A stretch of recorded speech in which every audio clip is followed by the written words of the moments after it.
আমি টাকার জন্য ইউটিউব শুরু করিনি, তাহলে কেন শুরু করেছি জানেন? তো আসসালামু আলাইকুম and welcome to my blog. যে যেখান থেকে আমার ভিডিওটা দেখতেছেন সবাইকে স্বাগতম জানাচ্ছি। তো সকাল সকাল আমার ছেলেকে আমি একটু পড়ালেখা করাইতে বসাইছিলাম। সে আমাকে এমন লেখাপড়া দেখাচ্ছিল যে তার লেখাপড়া আমি পুরো খিচুড়ি হয়ে গেছে, তার শরীর রস্যের। তো তার লেখাপড়া শেষ হইতে হইতে তার এই জগা খিচুড়ি মার্কা লেখা দেখে আমি ভাবলাম যে আজকে একটু খিচুড়ি রান্না করি। তো খিচুড়ির জন্য একটু প্রিপারেশন নিচ্ছিলাম। তো আসলে প্রথমে যে কথাটা বললাম যে অনেকেই ভাবতে পারেন আমি হয়তো টাকার অভাবে ইউটিউব শুরু করেছি, কিন্তু সত্যি বলতে আলহামদুলিল্লাহ আমার সেই রকম কোনো ফিনান্সিয়াল প্রবলেম নাই। তবুও আমি ইউটিউব শুরু করেছি কেন জানেন? কারণ আমি চাই আমার নিজের টাকা দিয়ে আমার হাজব্যান্ডকে একটা গিফট দিতে পারি, নিজের ইচ্ছা মতো কিছু কিনতে পারি, কাউকে বলতে না হয়। আসলে বলাটা বড় ব্যাপার না, বড় ব্যাপার হচ্ছে আমার টাকার মধ্যে খরচা করাতেও সুখ আছে, নিজের টাকা জমানোর মধ্যেও সুখ আছে, যে যেটা পছন্দ করে।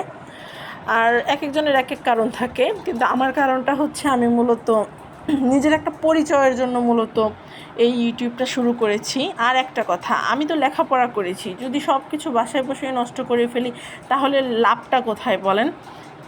তো আমি চাই আমার বাচ্চা যখন বড় হবে সে যেন দেখে তার মা শুধু সংসারই না, নিজেরও একটা পরিচয় করেছে। আমি শুধু এই পরিচয়টা চাই। সারাদিন এক এক কাজ করতে করতে, ঘর সংসার বাচ্চা এগুলো করতে করতে আমি কই, আমার নিজেরও তো একটা অস্তিত্ব আছে। যেহেতু আমার কিউরিয়াসিটি করতে ভালো লাগে, এর জন্য আমার মনে হয়েছে যে না, আসলে করে দেখি কেমন হয়। এমন না যে করতেই হবে।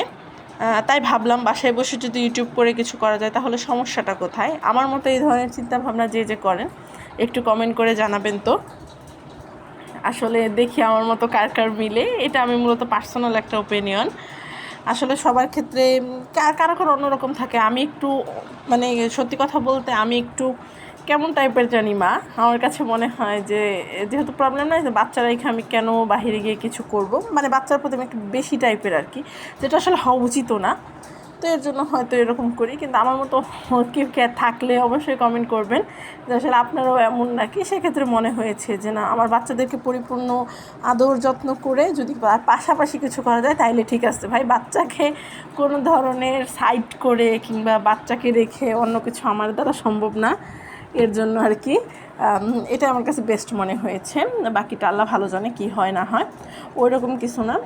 আসলে প্রত্যেক মানুষের একটাই থাকে, যেহেতু লেখাপড়া করেছে আমার কাছে মনে হয়েছে যে না, একটা কিছু করি, সমস্যা কী থাকে, সারাদিন একটা জিনিস নিয়ে নিজেকেও ব্যস্ত রাখতে পারবো, মানে নিজের জন্য আর কি। আমি পুরো জিনিসটাই কিন্তু আমার জন্য, এটা আমার বাচ্চাও কিছু বোঝে না, আমার হাজব্যান্ডও এটা নিয়ে কোনো মাথা ঘামা নাই, পুরাটাই নিজের জন্য করি আমি। তো আমার মতো কে কে আছেন কমেন্ট করে জানাবেন। আর আমার ভিডিওটা যদি আপনাদের ভালো লাগে তাহলে অবশ্যই একটা কমেন্ট করে যাবেন।